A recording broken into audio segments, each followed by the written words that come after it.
Hey guys, although the sun is out, it's still pretty cold. It's about 2 degrees today, but we'll be heading back towards the Tokyo Skytree for the Pokemon Center. And then after that, we're going to the Honda headquarters, which is in Minato. I stayed there for the last 3 nights, but today I'm in the suburbs, which is quieter. And then after that, I should be going to the Joypolis for the initial D arcades. And finally, to top it all off, at the night, we are going to the Fresh Tokyo meet.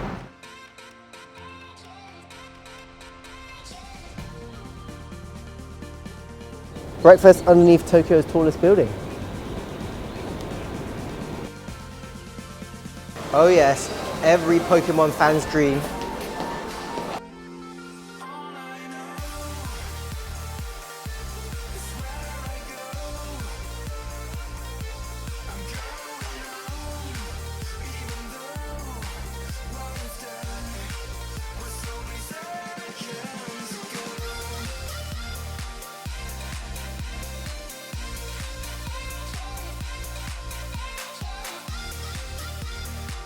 Enough of being a kid at the Pokemon Center. I've now made my way to Minato for the Honda headquarters. Let's go inside.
Honda HQ really is amazing. We just have Asimo in the background there doing his demonstration, but even the cups there are Honda branded. So that's pretty awesome.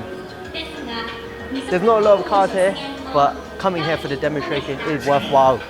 They also have the S660 as well, so I'm definitely going to have a sit inside and give you my feedback, I suppose.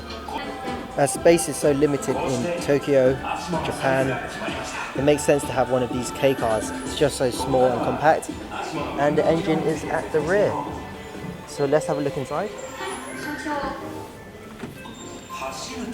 It looks a bit like the S2000, the layout. We have the tunnel in the middle, very low down, definitely has that new car smell. Built-in sat-nav as well. Simple controls, press down the clutch, very light, of course manual as well, so that's pretty awesome. Carbon fiber on the steering wheel, that's quite a nice touch.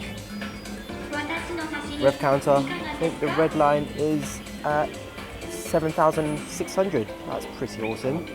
If only I could drive one of these cars.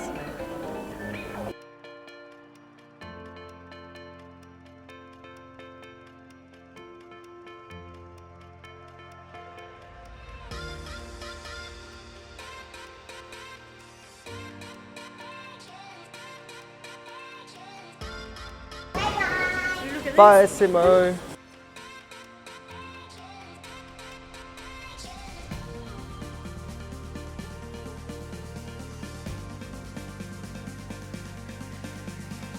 I made my way over from Honda HQ to Dex Joypolis, but as I made my way, I saw the Shell Museum across the road, which I've just come back from.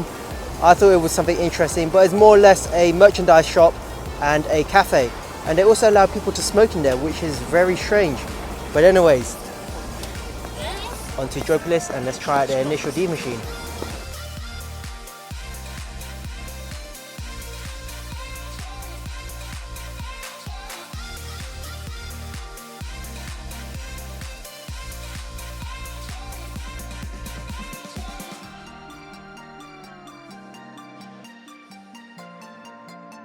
So we found it, the initial D machine.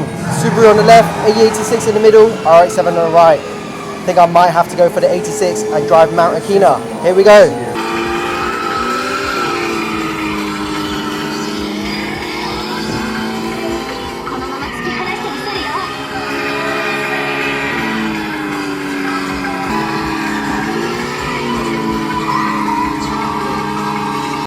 That was a good experience on the initial D machine. Now usually on the standard ones you can just continuously play by putting in more money, but this one is more of an attraction and experience. So there were only 5 courses, I think it was, and the car itself I think is a genuine car that they converted for gaming. All the knobs and switches were glued together so you couldn't move them about, but the dials were working, the original dials that was, and they also had an external pivot one that revved all the way to 11,000 RPM just like the anime. Now there were a host of other games as well. Most of them were VRs and most of them were horror, which I'm not a big fan of, so I didn't try it out. But I'm just here with this awesome view, just waiting for the fresh Tokyo meet, which should happen in the next 2 hours. So I've decided to come to the car park just a bit earlier than everyone else. There's already an NSX over here, some awesome body kit, and the car park is starting to fill up over there.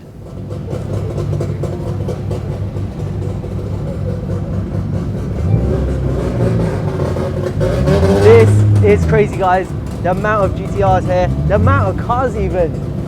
So much so that the police have arrived to block off the road. So they're just down there somewhere, but it's extending round the corner. I'm 2 streets away from the car park, and if I spin around, you have the police over there. They've blocked off the road on the next section, and everyone's just trying to queue up, still trying to get in, even though the car park is full. So with this, I'm going to leave it here. I'm going to leave you with some footage, and don't forget to check out our main video, which I'll leave in the description below.